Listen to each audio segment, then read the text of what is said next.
Se Deus já provou que cuida de você, por que ainda é tão difícil confiar nele amanhã? Êxodo 16 e 17 nos coloca diante de uma realidade que é ao mesmo tempo desconfortável e familiar. O povo foi liberto, viu o mar se abrir, cantou vitória, mas agora no deserto surge um novo problema: a fome. E mais uma vez o coração se revela. Eles dizem: quem nos dera tivéssemos morrido pela mão do Senhor na terra do Egito? Isso é forte. É quase inacreditável. Eles preferem romantizar a escravidão do passado do que confiar no Deus que os libertou. Mas antes de julgarmos, isso também acontece conosco. Quando enfrentamos escassez, incerteza ou demora, tendemos a esquecer o que Deus já fez. A memória enfraquece, a ansiedade assume o controle. Mas Deus responde de uma forma surpreendente. Ele não destrói o povo, ele provê. Eis que vos farei chover pão do céu. E assim surge o maná. Todos os dias, pela manhã, o povo encontrava aquele alimento misterioso sob o chão. Era suficiente, era diário, era provisão direta de Deus. Mas havia uma condição: não poderiam acumular. Cada dia, uma porção. Se tentassem guardar para o dia seguinte, estragava. Por quê? Porque Deus não estava apenas alimentando o corpo, estava ensinando dependência. Eles precisavam aprender a confiar diariamente, não no estoque, mas no Deus que provê. E isso confronta diretamente o nosso coração. Queremos segurança acumulada, controle, previsibilidade. Mas Deus muitas vezes nos conduz a um lugar onde só podemos viver um dia de cada vez, confiando. Jesus retoma isso no Novo Testamento quando ensina: o pão nosso de cada dia nos dá hoje. É o mesmo princípio, dependência diária. E mais, em João 6, Jesus declara algo ainda mais profundo: eu sou o pão da vida. Ou seja, o maná no deserto não era apenas alimento físico, era um sinal. Apontava para Cristo. Isso, como o povo precisava do maná todos os dias, nós precisamos de Cristo constantemente. Ele não é um recurso ocasional, ele é a nossa vida. Mas o texto continua e o cenário se repete. Agora não é fome, é sede. Êxodo 17, mais uma vez, falta. Mais uma vez, murmuração. Por que nos fizeste subir do Egito para nos matares de sede? E então algo ainda mais sério acontece.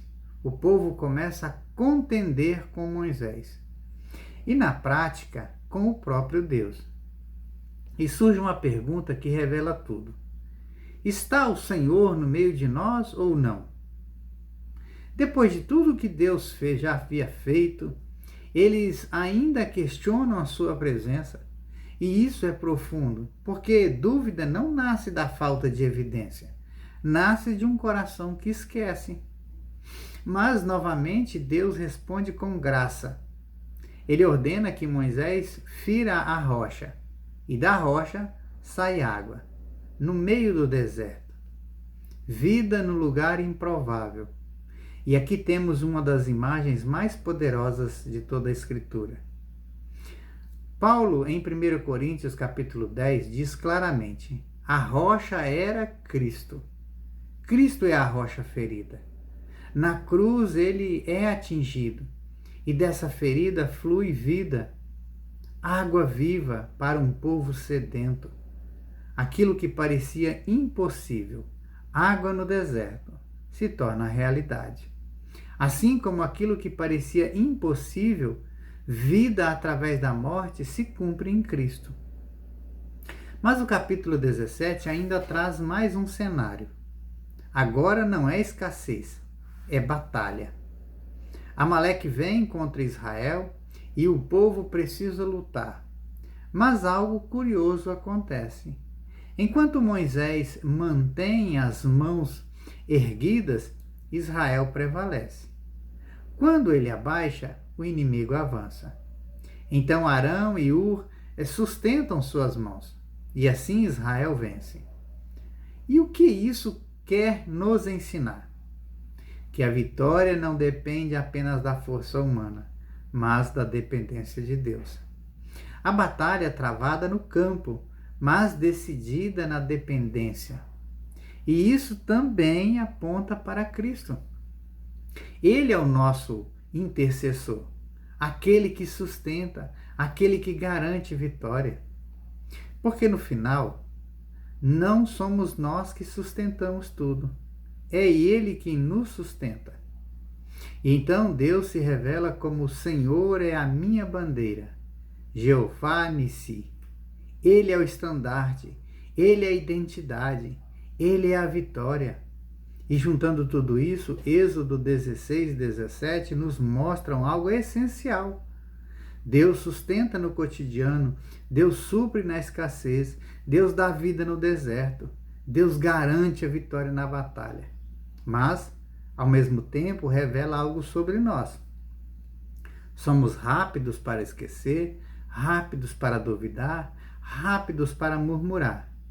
E por isso, precisamos constantemente voltar os olhos para Cristo, o verdadeiro pão, a rocha que dá vida, o intercessor que sustenta, porque sem ele o deserto nos vence, mas com ele até o deserto se torna lugar de provisão.